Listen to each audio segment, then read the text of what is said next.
Samantala, ibinunyag ni Senador Panfilo Lacson ang umunong bagong anyo ng pork barrel na pumasok sa 2025 national budget.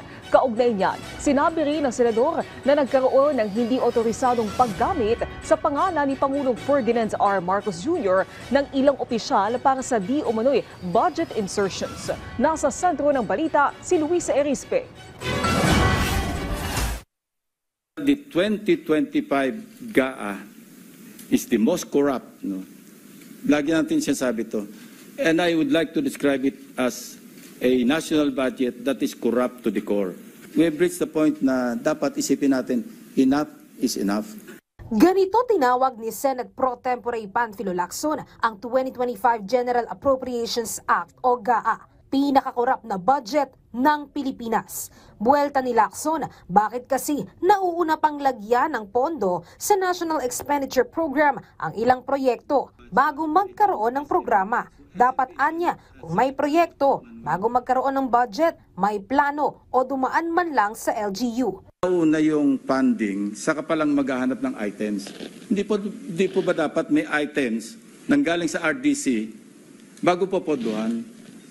Complete with program report, complete with planning. Pero ito po, nauna pa yung pagpopondo, saka palang hahanapan ng items na ililista sa NEP. Naniniwala naman si Lacson na totoo talaga ang 100 billion pesos budget insertions sa 2025 GAA. Pero labas dito, si Pangulong Ferdinand R. Marcos Jr. taliwas sa mga pahayag ni dating Congressman Zaldico. Sabi ni Lacson, nakakausap niya si dating DPWH Undersecretary Roberto Bernardo na humawak ng budget insertions at ang totoong salarin, dalawang dating opisyal umano ng gobyerno. Napag-alaman ko from Undersecretary Bernardo na may mga tao sa Malacanang, no? Not the President, not authorized by the President, who misrepresented him, Undersecretary Adrian Bersamin. He name-dropped the President, making Zaldico believe na utos ng Pangulo na ipasok sa BICAM yung insertions. Now, Yusek, Trigib, Olaybar. Ayon din raw kay Bernardo, sa 100 billion insertions, 52 billion ang napunta sa DPWH. Sa 52 billion, 8 billion naman ang napasa kamay umano ng dalawang opisyal. Giit ni Lacson, at kahit na rin ni Senate Committee on Finance Chairman Sherwin Gatchalian, hindi na ito dapat maulit sa 2026 national budget.